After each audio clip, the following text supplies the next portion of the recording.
magandang araw po sa lahat at welcome back po sa channel. So, ngayon po, napakainit po kasi nga it's summertime. Kaya naisip ko, bumili na lang ako ng bagong malaki na ceiling fan.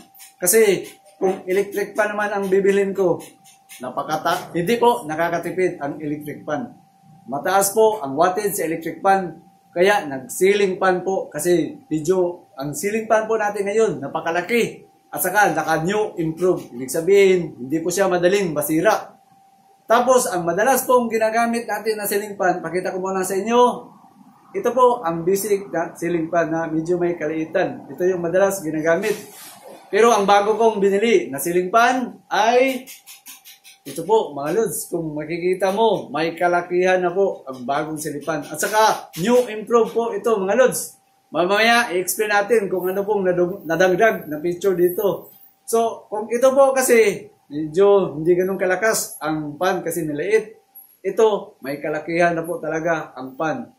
At saka, makikita rin po natin dito kung bakit ito po ang binili ko. Kasi, pakita natin kung ilang wattage ba ang ceiling fan maliit, ganito kalaki, at saka yung electric fan para makumpin natin. Kung makikita ba natin kung saan ba tayo nakakatipid ng kuryente. Kasi mas maganda yung malakas pa ang hangin, matipid pa sa kuryente ang gamit natin sa bahay. Kaya ngayon mga lods, ito tinanggal ko muna ang propeller fan para hindi po magulo tingnan. So pakita natin kung gaano ba kalaki ang propeller po dito sa bagong ceiling fan natin na nabili. Dati kong ceiling fan na ginamit dito sa bahay. So, ito po ang luma kong ceiling fan. Tapos, yung bago natin na malaki, makita ko, so ito po ang makita natin na bago natin na ceiling fan na may kalakihan. So, titingnan muna natin yung sinasabi kong new improve sa ceiling fan na bago natin. So, sa new improve po, dito tayo sa luma. Sa luma na ceiling fan, although meron pong mga butas po dito at saka meron dito, pero ganito lang ang butas. Kasi napaka-importante po ang butas dito sa likod at sa harapan kasi pangdagdag po cooling sa ceiling fan natin para hindi po uminit ang coil winding dito sa loob. So dito po sa bago na nabili natin na ceiling fan, nung nakabili po ako ng malaki na ceiling fan, wala akong ganito kadami na butas. Kaya, possible po, kapag wala akong butas ang isang ceiling fan, madali pong uminit ang winding sa loob. So, possible, madaling masira o maputol. Kadalasan, yun ang cause sa ceiling fan. Napuputol po ang isang connection sa winding po sa coil. Tapos, dito sa ilalim naman, meron rin siyang butas. Yung nabili ko dating malaki, mayroong butas pero hindi ganito na naka-open po talaga. Malaking tulong po ito sa ventilation para tumagal ang buhay o lifespan sa isang ceiling fan. Tapos ang brand na ginamit natin is Luca. Luca brand na ceiling fan. Sa propeller na tayo o sa pan na ginagamit. So umpisa natin dito sa maliit. Ang pan na ginagamit po sa maliit is ito. Tapos ganyan. Kukunan natin ng sukat para makumpare natin itong dalawa kung gaano siya kalaki. So meron po tayong tape measure po dito. So kukunan natin. So dito. So ang kalakihan sa pan almost 12 inches o 1 feet. Ayan, makita ba? Naka 1 feet lang. 12 inches o 30 centimeter. Yung lumang ceiling fan na gamit natin. Okay. So dito tayo sa malaking pan dito na gagamitin natin po dito mga lods. Pakita ko. So ito po ang pan na ginagamit po dito na medyo may kalakihan na. Tapos sabi nga natin, naka new improve. So anong improve pa na dagdag dito? Ito po mga lods, naka metal plate na po ang handle sa paglalagay sa pan. Kasi kadalasan po na mag-trouble ang isang ceiling fan dito, nababasag o nakakrack ang isang propeller sa ceiling fan. So ito, makita nyo na, para sa stainless. Ayan, so nag-improve na po mga lods. Kaya hindi to madaling masira. So, makita naman, gaganon mo lang paglalagay. So, kaya pang matibayan na po ito. Pang matagalan sa gamit para hindi madaling masira. So, kaano ba kalaki ang isang propeller na ginagamit sa ating bagong ceiling fan. So, kukunan natin ng tape measure po. Dito na lang. So, dito tayo mag-umpisa. Yan. Hanggang dito. So, ang kalakihan ay nasa almost 53 cm. Kung sa inches naman, nasa almost 20 and 3/4 inches po. So dito makikita mo na naka 53, almost 53 cm. So may kalakihan na po ang pan. Kung i-compare mo dito sa kabila, ganito lang kalaki at ito po yung bagong propeller po na ilalagay na natin. Tapos, siyempre ang sabi natin, nakakatipid ba ito sa kuryente? So, tamang-tama, susubukan muna natin na walang pan. So, alam kong tataas pa ang wattage kapag may pan propeller na ilalagay. So, susubukan muna lang natin na wala po ng pan. So, meron po akong, ito, bago pong plug-in watt meter. Ang bago kong nabili ay meron na po siyang backlight indicator para madali po siyang makita. So, susubukan na lang natin. So, ang ceiling fan, dito natin siya ilalagay. Tapos, ayan. Ayan po, makita ba? Naka-backlight na po. Medyo malamig sa mata. Kung titingnan mo, saka pwede mo rin i-on at pwede rin i-off. Ito yung maganda ngayon na nabili natin na plug-in watt meter kasi meron na siyang backlight na makikita. Tapos, nakita ko, napaka-accurate po dito mga lods. So, umpisa natin yung maliit. So, susubukan natin. So, subok natin. So, ilang watts ba ang nagamit? So, makita ba? Naka 7.1 watts ang ceiling fan na ganito kalaki. So, makita ba? 7.1 watts. So, dito naman tayo sa malaki na naman. Subukan natin. So, ilalagay ko siya dito. Ayan, makita ba? So, saksak natin. So, ito, may switching po siya dito. Ayan, ganyan natin. Okay. Tapos, switching natin. So, makita pa ba? Yan. Switching natin. So, nasa 18.3 watts na wala pang propeller fan ang ginamit natin. O, yan po, makita. 18.2. Yung isa, 7.2. Okay. So, ang gagawin natin, lalagyan na natin ng ceiling fan. Tapos, tatakbuhin natin kung ilang watts na ang magagamit. So, ayan. Nalagyan na natin ng pan. Okay.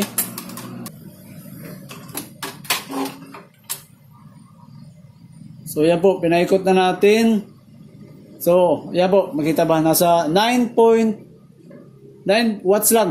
O 8.9. So, ayan. Pinaikot natin. So, ayan po. Nakakatipid po ang ganito talaga kasi medyo maliit lang ang wattage. Nasa almost 9 watts lang o 8.9 watts po ang gamit. Sa ganitong klase na ceiling fan. Next natin, lalagyan natin ito ng propeller natin. So ito yung sinabi natin na naka-new improve, naka-steel na po ang holder. Tapos kukunin natin itong screw. Okay, ayan po mga okay, ayan. Tapos na po ang pillar natin sa paglalagay. So ito yung maliit natin na ceiling fan. O yan, makita ba? O yan.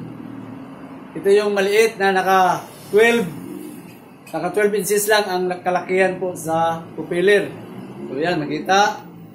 Tapos, ang bago natin na malaki para sa summertime kasi mainit po ngayon talaga.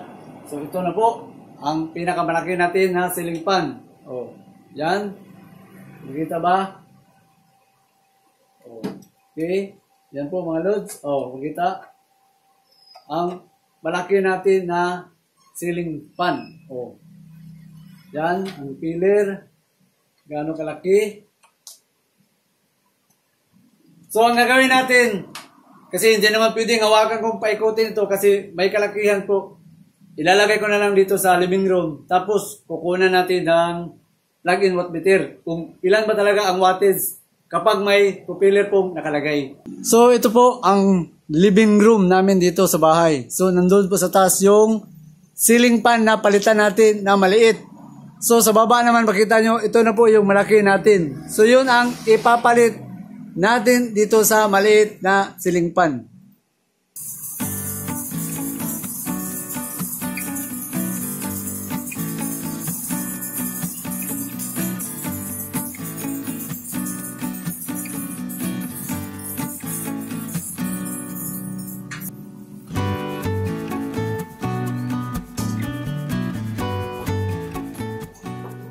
Ngayon, susubukan na nating paikutin.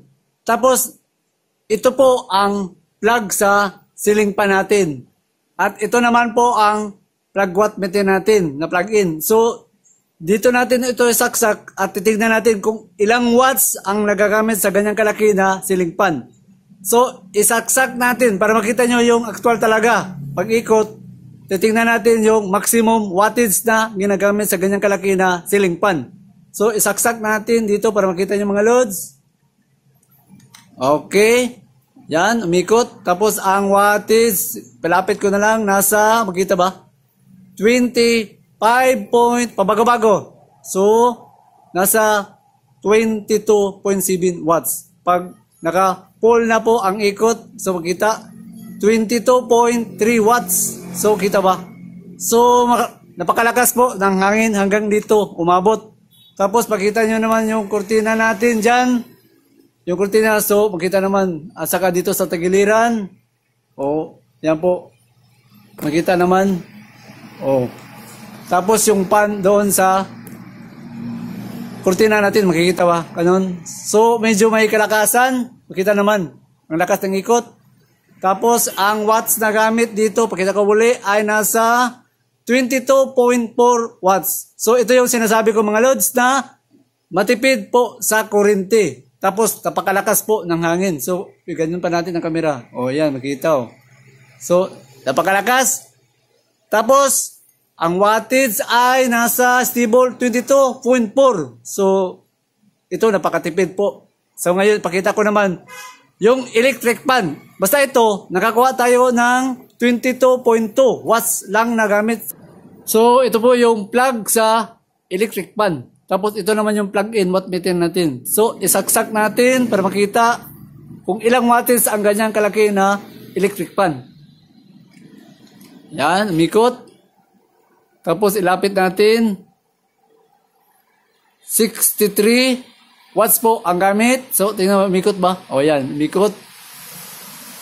So, ilapit pa natin muli. Nasa 56 watts na po ang gamit sa electric fan. Tapos, ang gamit dyan mga loads, naka speed 1 pa yan kasi meron niyang speed 1, 2, 3. Pag umabot yan sa 3, aabot pa ito ng mga 70 plus o 60. So, ito, nakita nyo yung kaibahan na gumagamit po ng 56 watts. Compare po doon sa ginamit natin dito, naka 22.3 lang yun ang wattage sa ganyang ceiling fan. So halos doble o triple pa yung wattage na ginagamit sa mga ganito na electric fan. Kaya nakita ko dito na mas nakakatipid ka kung yun type po na ceiling fan ang gamitin na ganun kalaki. Compare dito. Tapos ang watts na ginagamit ngayon ay 56.3 watts po ang gamit. So bago po tayo magpaalam sa mga kalodi natin, meron na naman pong magpapashoutout po sa channel natin. Umpisa natin si Binsan Tranquilan, si Arlie Vilas from Malabon, si Bimar Oliveros, ito pa si Lorena Legislador, saka ang huli natin si Randy Bandulan. Saka isa-shoutout ko na rin po itong mga new join member natin sa sponsor, si Efren at Chris Remix Vlog, si Ri Pacho, si Ang Iyong Araw TV, si Barry Cañete, saka ito pa si Michael Amador. Ito naman po ang mga rejoin member natin, si Rafaelito Bayato, si Marvin Berlanga, si Rodil Dagohoy, at saka ang huli natin mga lods, si Jude Brian Percy Miranda. So sa mga kalods natin, huwag niyo pong kalimutan pong i-like, i-share, at At saka mag-subscribe po sa channel natin para hindi po kayo makalimutan. At saka maraming salamat po sa panonood po dito sa channel